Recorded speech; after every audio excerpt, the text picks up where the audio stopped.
오늘 말씀에서 야고보는 누구를 향하여서 말씀을 선포하고 있습니까? 우리 함께 1절 말씀을 다시 한번 읽으시겠습니다. 들으라 부한자들아, 너희에게 이 말 고생으로 말미암아 울고 통곡하라. 자, 들으라 부한자들아. 부한자들, 즉 부자들을 향해서 야고보는 오늘 말씀을 전하고 있습니다. 여러분, 부자라고 하면 어떤 이미지가 떠오르십니까? 우선 돈이 많고요. 그리고 또 어떤 분들은 집도 한 몇 채 갖고 있고, 차도 한 최소 서너 대 이상은 또 가지고 있고, 그리고 또 건물도 몇 채 소유하고 있고, 아마도 그 기준이 조금씩 다르실 것 같습니다. 그런데 그 기준이 이제 조금씩 다르지만은 우리가 보통 평균 이상으로 많은 것들을 가진 사람들을 가리켜서 부자라고 이야기합니다. 아마 여기 계신 분들 중에 저를 포함해서 부자 되기를 마다하시는 분들 아마 한 분도 안 계실 줄 압니다. 우리도 이왕이면은 이 세상에서 고생하는 것보다, 힘들게 사는 것보다 좀 더 편안하고 이왕이면 많은 것을 누리고 여유 있게 살아가는 것을 원합니다. 그런데 이런 부자들을 향해서 야고보가 뭐라고 이야기하고 있습니까? 1절 후반절을 보니까요, 울고 통곡하라라고 이렇게 말씀하고 있습니다. 왜 울고 통곡하라고 말씀하냐면요, 너희에게 곧 고생이 임할 것이기 때문이다라고. 자, 지금 사실 이 야고보는 여기서는 되게 한글성에서 가볍게 지금 표현되고 있는데요, 사실 이 지금 야고보는 부자들을 향해서 악담을 퍼붓고 있습니다. 야, 너희 부자들 너 곧 망하게 될 거다. 너희 곧 완전히 망해버려서 쫄딱 망해서 빈 털터리가 될지어다. 이렇게 아주 선포를 하고 있습니다. 이 이야기를 듣고서 좋아할 사람이 누가 있겠습니까? 제가 2주 전 수요일에 나누었던 오늘 본문 바로 앞에 4장 14절에서 야고보는 사업을 계획하고 있는 상인들을 향해서 먼 곳에 가서 우리가 1년간 머무르면서 장사할 것이다, 이렇게 계획을 철저하게 세우고 있는 상인들을 향해서 이렇게 이야기한 바가 있습니다. 4장 14절을 제가 한번 읽어보겠습니다. 내일 일을 너희가 알지 못하는도다. 너희 생명이 무엇이냐? 너희는 잠깐 보이다가 없어지는 안개니라. 자, 야고보는 이렇게 상인들을 향해서 이야기하고 있습니다. 야, 너희가 사업을 계획하고 있느냐? 너희들 당장 내일 죽을지도 모른다. 너희가 사업을 계획하는 이 모든 계획과 모든 수고가 헛된 것이다라고 이렇게 강한 어조로 책망을 하고 있습니다. 우리가 이런 말씀을 보면서 아마도 이렇게 생각하시는 분들이 계신지 모르겠습니다. 야고보는 부자들을 되게 싫어하는구나. 뭔가 부자들에게 뭔가 원수진 것이 있는 걸까? 아니면은 자기가 부자로 살지 못해서 이렇게 부자들과 많은 소유를 가진 사람들을 향해서 악담과 저주를 퍼붓고 있는 것이 아닐까? 혹시 이런 생각 들지 않으십니까? 그런데 성경은요, 부자들에 대해서 어떻게 이야기하고 있는지 함께 먼저 살펴보기를 원합니다. 결론부터 말씀드리면요, 성경은 부자들에 대해서 100% 좋게 말하지도 않고 있습니다. 또한 반대로 100% 나쁘다고 부자들을 나쁘게 보지도 않습니다. 때론 성경을 보시면요, 이 부자를, 많은 소유를 가진 것이 하나님으로부터 축복받은 여러 증거들 중에 하나로 표현되고 있습니다. 우리가 잘 아시는 것처럼 아브라함, 이삭, 야곱, 그리고 또 누가 있습니까? 욥도 있고요, 또한 솔로몬도 있고요. 사실 이들은 공통점이 있습니다. 하나님으로부터 많은 축복을 받은 사람들이죠. 또한 믿음의 조상들이죠. 그런데 이들은 하나님으로부터 특별히 어떠한 축복을 받았냐면요, 많은 물질과 소유를 얻는 그러한 축복을 누릴 수 있었습니다. 자, 이것으로 봤을 때 부라고 하는 것, 부자가 된다고 하는 것은 하나님의 축복이라는 사실을 우리는 알 수 있습니다. 그런데 반대로요, 이 부자들 중에 하나님께 책망을 받고 하나님께 저주를 받은 그런 부자들도 있었습니다.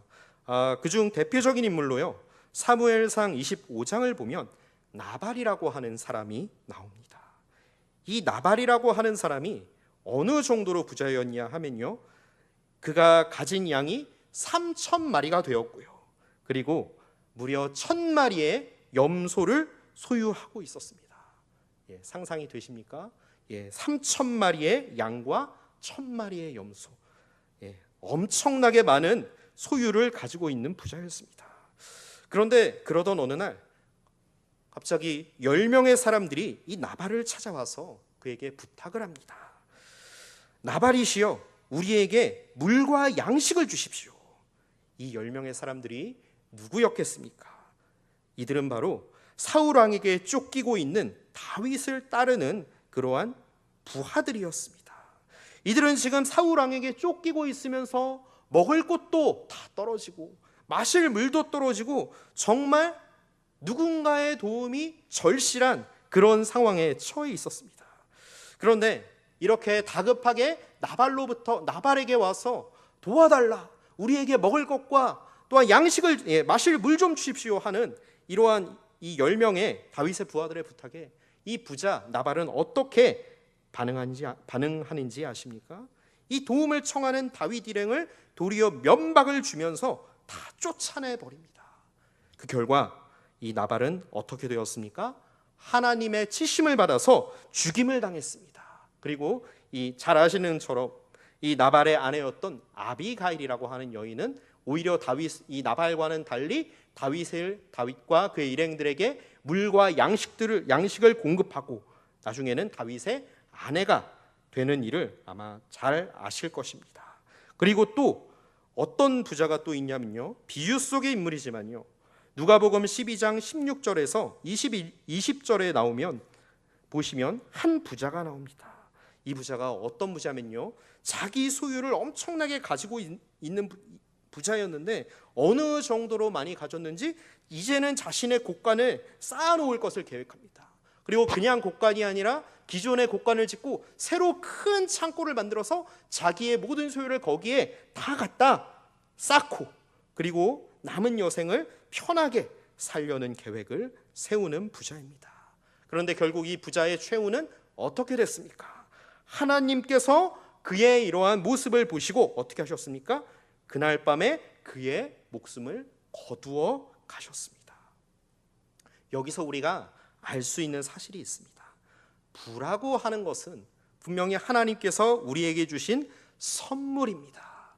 그런데 문제는 이것을 어떻게 사용하느냐에 따라서 그것이 하나님의 축복이 될 수가 있고요, 그리고 그것을 반대로 잘못 사용할 경우에는 하나님께서 그의 재물을 거두어 가신다는 사실입니다.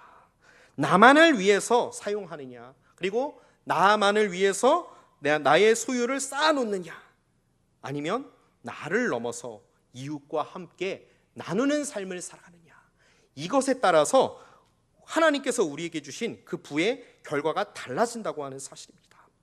하나님의 백성들은 이 부를 어떻게 사용하겠습니까? 자신이 소유한 모든 것들을 결코 나 자신만을 위해서 사용하지 않습니다. 이 어리석은 부자처럼 자신의 소유를 자기만을 위해서 쌓아놓는 그런 일을 하지 않습니다. 왜냐하면 하나님께서 이 모든 것을 주셨음을 믿기 때문입니다. 지금 내가 가진 이 모든 소유들, 이 모든 것들이 내가 잘나서 내가 뛰어나서 얻은 것이 아니라 누가 주신 겁니까? 하늘에 계신 하나님께서 내게 주신 선물이기 때문입니다.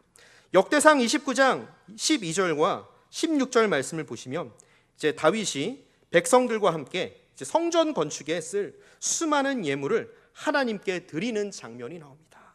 그런데 이렇게 수많은 예물을 하나님 앞에 아주 기쁨으로 기꺼이 드리면서 다윗은 이렇게 고백을 하고 있습니다.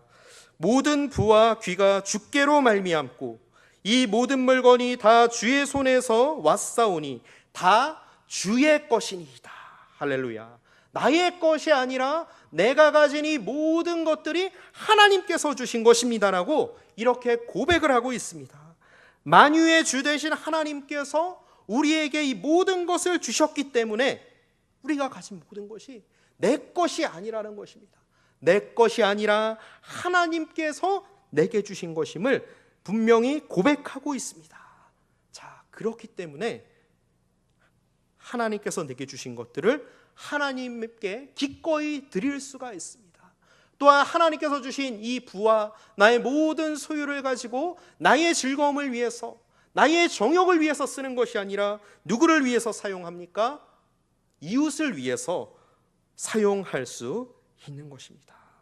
이렇게 하나님의 뜻을 따라서 이웃과 나누며 섬기는 삶을 살아가는 성도들에게 주어지는 결과가 무엇입니까? 고린도후서 9장 7절에서 10절 말씀을 보시면 바울이 고린도 교회 성도들을 향해서 너희가 가난한 자를 돕기 위해 연보하여라, 헌금을 드려라라고 이렇게 권면을 하면서 다음과 같이 말씀합니다. 하나님은 즐겨내는 자를 사랑하시느니라. 하나님이 능히 모든 은혜를 너희에게 넘치게 하시나니 심는 자에게 씨와 먹을 양식을 주시는 이가 너희 심을 것을 주사 풍성하게 하시고 너희 의의 열매를 더하게 하시리니. 아멘. 자, 이 말씀에서 바울은 이렇게 이야기하고 있습니다. 자신의 소유를 함께 나누며 어려운 이웃들을 돕고 그들을 향하여서 나누며 돌보는 삶을 살아가는 성도들을 하나님께서 외면하지 않으신다고 말씀하십니다. 그들을 버리지 않는다고 말씀하십니다. 하나님께서 그들을 기억하신다라고 말씀하세요. 그리고 그들에게 무엇을 허락하십니까? 넘치도록 풍성하게 하신다. 넘치는 복을 내가 너희에게 줄 것이다라고 말씀하십니다. 이것이 바로 저와 우리 성도님들에게 주신 하나님의 약속인 줄 믿으시기를 바랍니다.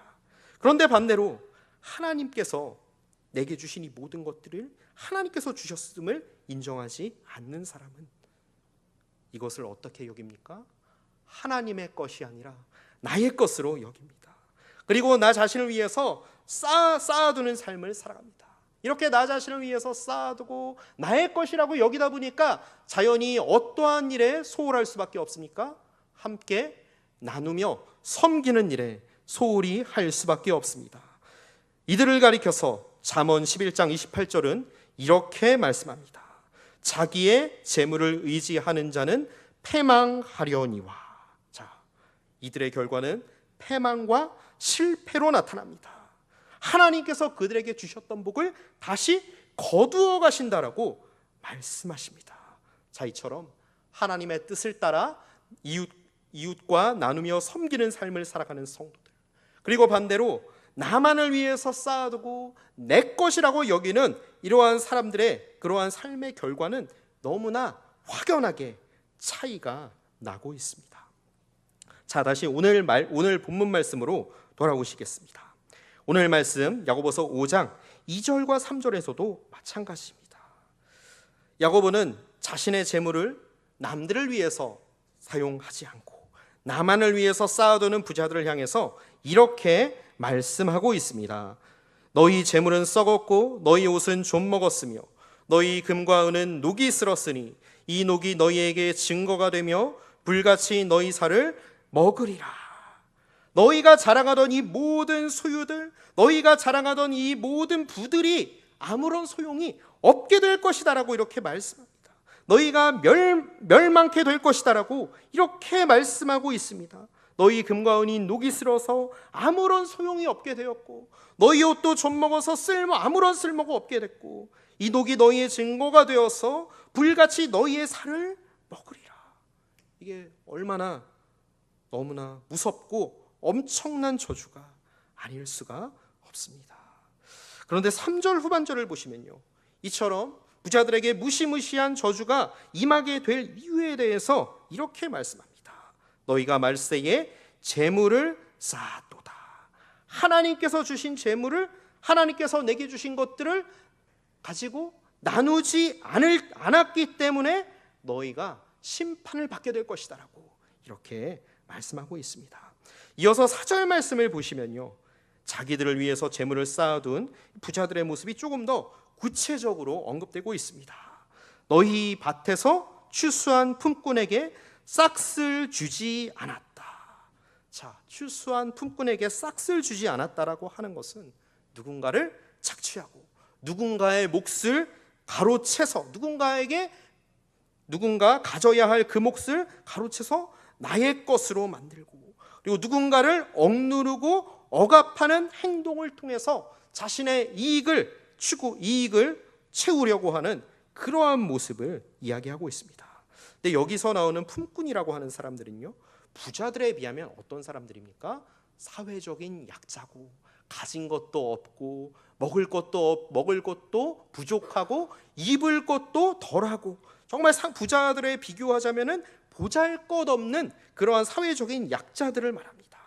우리가 구약 성경을 보다 보시면요, 하나님께서 이스라엘 백성들을 향해서 다음과 같은 사람들을 돌보라고 곳곳에서 말씀하고 계시는 것을 우리는 보게 됩니다.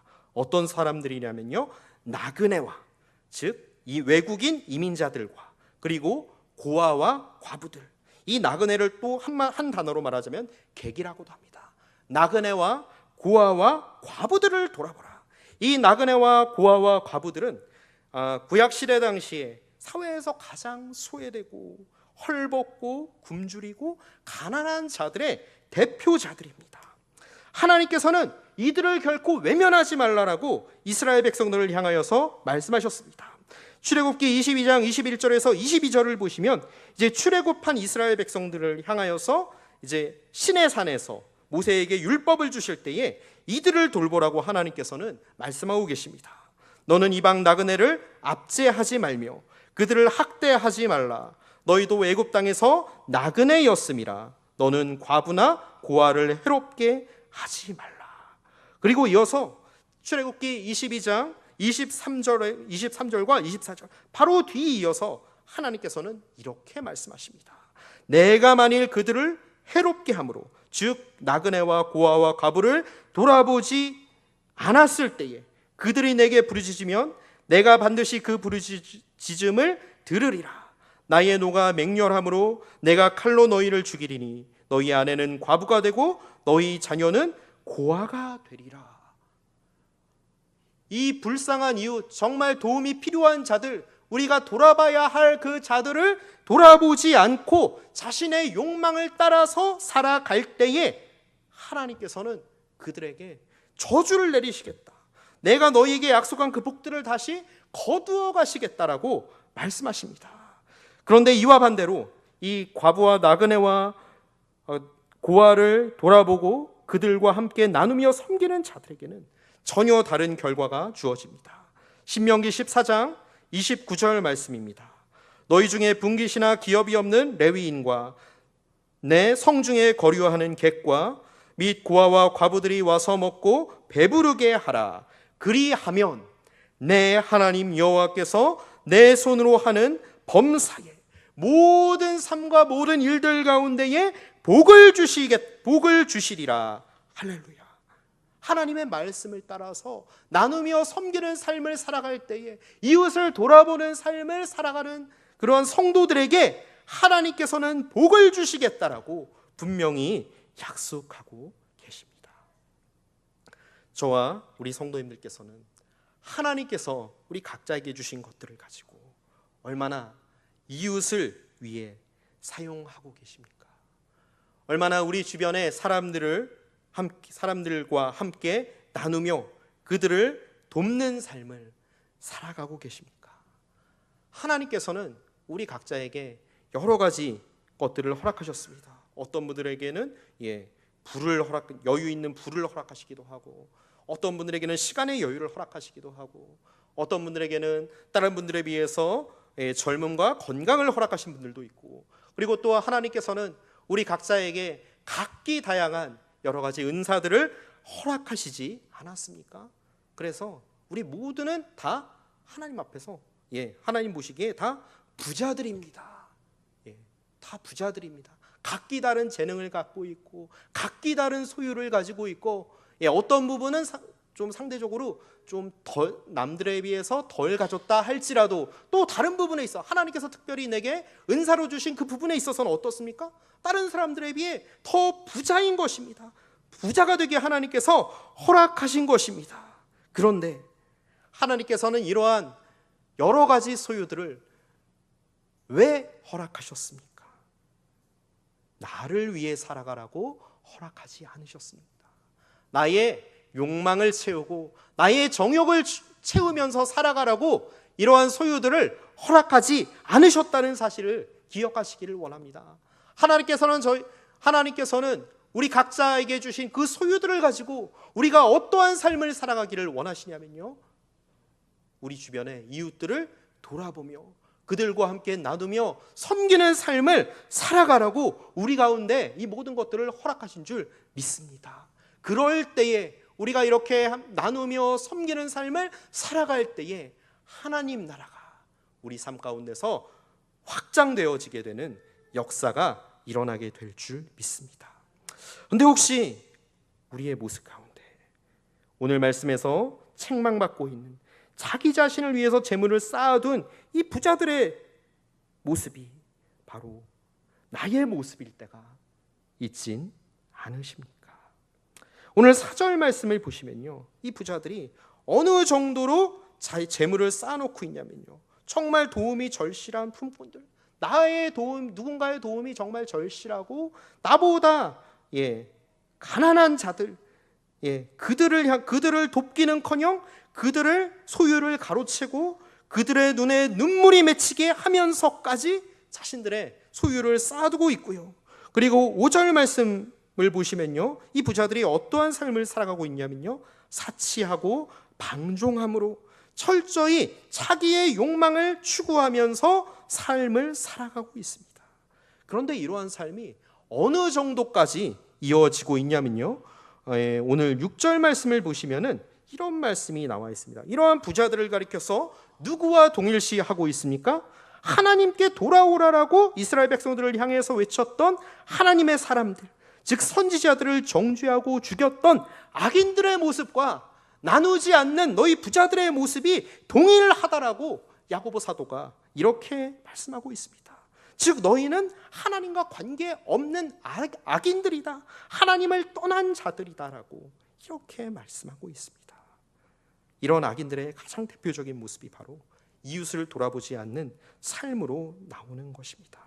이들의 관심은 오로지 자기의 욕망을 채우는 데 있고 자기를 살찌우는 것에 있고, 그리고 하나님께서 주신 것들을 하나님의 것이 아닌 내 것으로 여기는 삶을 살아갑니다. 자연히 다른 사람들을 돌보는 삶과는 거리가 멀어지게 되는 것이죠. 참 안타까운 것은 많은 교회 다니는 분들 가운데서도 다른 사람들을 돌아보는 일에 인색한 분들이 의외로 많습니다. 나만 잘 되면 그만이고, 나만 복 받으면 그만이고, 나의 기도 제목 하나님께서 들어주시기만 하면 그것으로 다 끝난 것이고, 그리고 조금 더 나아가면 내 가족들이나 내 친척들만 잘 되면 그만이고, 그런데 문제는 그 이상으로 발전하지 않는다는 것입니다. 나의 영역을 넘어서기가 어렵다는 것입니다. 우리 주변에 정말 우리가 돌봐야 할 이웃들이 얼마나 많습니까? 그리고 우리 나라를 위해서, 민족을 위해서, 그리고 지금 전 세계에도 얼마나 많은 사람들이 예수 그리스도를 모른 채 죽음의 상태에서 살아가고 있습니까? 그런데 이들이 보이지 않는 것입니다. 왜냐하면 이들의 마음은 철저히 나 중심에 갇혀져 있기 때문이죠. 그런데 성경은 분명히 말씀합니다. 이렇게 나 중심의 삶을 살아갈 때에, 이웃을 돌아보지 않는 삶을 살아갈 때에는 무엇이 없다라고 말씀합니까? 하나님의 축복을 받을 수 없다라고 분명히 말씀하고 있습니다. 진정한 신앙이라는 것은 나만 복받고 나만 잘 되는 그러한 것이 아닙니다. 다른 사람들을 돌아보고, 정말 누가 우리 주변에 누가 나의 도움이 필요한 자들일까? 하나님께서 내게 주신 그러한 부들을 가지고, 소유들을 가지고 어떻게 하면 내가 저 사람들을 도와줄 수 있을까? 이렇게 고민을 하는 삶을 살아가는 자들이 바로 진정한 신앙을 가진 사람들입니다. 성경에 나온 우리의 믿음의 조상들을 한 분 한 분 기억해 보시기를 바랍니다. 어느 한 사람도요, 나 중심의 신앙을 살았던 사람들이 아무도 없습니다. 사무엘상 22장 1절과 2절을 보시면은 다윗이 이제 자신을 죽이려고 하는 사울왕을 피해서 아둘람 굴이라고 하는 곳으로 도망을 칩니다. 그런데 이 아둘람 굴로 도망을 쳤을 때 다윗은 자기 혼자만 있지 않았습니다. 누가 그의 곁에 있었냐면요, 다윗의 형제와 아버지의 온 식구들, 즉 다윗의 가족들과, 그리고 뿐만 아니라 환난 당한 사람들과 빚진 자들과 마음이 원통한 사람들이 400명씩이나 그의 곁에 있었습니다. 사실 여기서 이 400명이나 되는 환난 당하는 자들, 빚진 자들, 마음이 원통한 사람들은 어떤 사람들이냐면요, 다윗에게 도움을 주기보다 다윗에게 어떠한 이제 피난처를 제공하고 뭐 숙소를 제공하고 옷이나 뭐 물이나 양식을 제공하기보다 도리어 다윗의 돌봄이 필요한 그런 사람들입니다. 근데 지금 다윗은 어떤 상황입니까? 자기의 목숨 부지도 아주 힘겨운 상황입니다. 언제 사울왕의 군대가 자기 앞에 나타나서 자신의 목숨을 빼앗을지 모르는 그런 다급하고도 위급한 상황에 있습니다. 그런데 이런 상황에서 이 아무런 자기에게 도움이 안 되는, 오히려 짐만 되는, 자기가 도리어 도와줘야 할 400명이 넘는 사람들을 돕는다는 것이, 이들과 함께하는 것이 쉬운 일이겠습니까? 예. 내게 도움은커녕 오히려 짐만 되고 양식만 축내고 정말 내가 도망 다니는 것을 방해하는 그러한 사람들의 눈에는 보였을 것입니다. 그런데 다윗은 이 400명의 사람들을 결코 포기하지 않습니다. 끝까지 이들을 놓지 않고 함께 손잡고 광야 생활을 계속해서 해 나갔습니다. 그리고 얼마나 많은 선지자들이 어땠습니까? 자기의 안위를 포기하고 자기의 목숨까지도 바치면서까지 어떻게 했습니까? 하나님을 떠난 자기의 조국 이스라엘 백성들을 향해서 그들을 불쌍히 여기면서 눈물을 흘리면서 그들에게 돌아오라고 외치지 않았습니까? 그리고 신약에 나오는 12사도들과 스데반과 바울을 기억해 보시길 원합니다. 이들은 말할 것도 없습니다. 수많은 영혼들에게 복음 전파하는 그 하나님의 사명을 위해서 자신의 모든 것을 배설물로 여긴 채 자기의 온 인생과 자기의 모든 것을 복음 전파와 그 영혼들을 구하는 일에 뛰어들지 않았습니까? 만약에 이 믿음의 조상들이 자기의 편안함만을 위해서 살아가고 다른 사람들을 돌아보지 않았다면 과연 이들의 이름이 오늘날까지 성경의 믿음의 조상들로 우리 입에 기억되고 오르내릴 수 있었겠습니까? 오늘날 우리 주변에도요, 이웃을 돌아보며 나누는 삶을 살아가는 성도님들이 얼마나 많은지 모릅니다. 그런데 참 신기한 것이 있습니다. 이 나누며 돌아보는 삶을 살아가는 것에는 가진 것이 많고 여유 있다고 해서 반드시 나눔과 섬김을 실천하는 것이 아니라는 사실입니다. 사실 아무리 경제적으로 여유가 있다고 해도, 그리고 내가 아무리 가진 것이 많다 해도요, 나눠본 적이 없으면 도저히 나눌 수가 없습니다. 누군가를 섬기고 봉사해 본 적이 없다면 섬길 수 없고요, 봉사할 수 없다는 사실입니다. 아무리 내가 돈이 많아도요, 누군가에게 식사 한 끼 대접하는 것 해본 적이 없으면 늘 아까울 뿐입니다. 남을 위해서 대접한 적이 없기 때문에. 그런데 참 놀라운 것은요, 우리의 눈으로 봤을 때 정말 가진 것이 덜하고 정말 어려운 가운데 있고 도저히 다른 사람들을 돕기 힘든 그러한 상황에 있다 하더라도 그런 분들 가운데서 풍성한 나눔과 섬김을 실천하는 분들이 계십니다. 도움의 손길이 필요한 곳이라면 어김없이 달려가고 봉사해야 될 곳에 가서 늘 자리를 꾸준히 지키면서 섬기는 분들이 계십니다. 이 비결이 뭔지 아십니까? 해봤기 때문입니다. 이렇게 이웃을 위해서 나누며 섬기는 그 맛이 무엇인지 분명히 알기 때문입니다. 하나님의 말씀에 따라서 도움이 필요한 이웃들과 함께 나누며 그들을 섬길 때에 얼마나 하늘의 기쁨과 평안이, 그 세상 무엇보다도 바꿀 수 없는 그러한 것들이 내게 있구나, 그러한 것들을 경험한 그러한 경험들이 있기 때문에 비록 나의 상황이 힘들고 어렵다 하더라도 나눔과 섬김에 함께 할 수 있는 줄 믿습니다. 무엇보다 우리가 나누며 섬김을 삶을 살아가는 것, 우리가 살아가는 이 세상을 한번 돌아보시길 바랍니다. 얼마나 많은 사람들이 경쟁 가운데서 살아가고 있습니까? 얼마나 많은 사람들이 다른 사람들을 라이벌로 여기면서 정말 그들을 짓밟고 성공하기 위해서, 하나라도 더 갖기 위해서 얼마나 치열한 다툼이 가득한 이 시대 가운데, 이 시대가 아닙니까? 그런데 이러한 가운데서 우리의 믿음을 지키는 길이 무엇인지 아십니까? 이 세상의 방식을 거슬러서 이 세상 사람들이 살아가는 그 방식과 정반대로 다른 사람들을 돌아보며 나누며 섬김을 살아가는 것이 우리의 믿음을 지키는 길인 줄 믿으시기를 바랍니다. 마지막으로 야고보서 1장 27절에서는 이렇게 말씀하고 있습니다. 하나님 아버지 앞에서 정결하고 더러움이 없는 경건은 곧 고아와 과부를 그 환난 중에 돌보고 또 자기를 지켜 세속에 물들지 아니하는 그것이니라.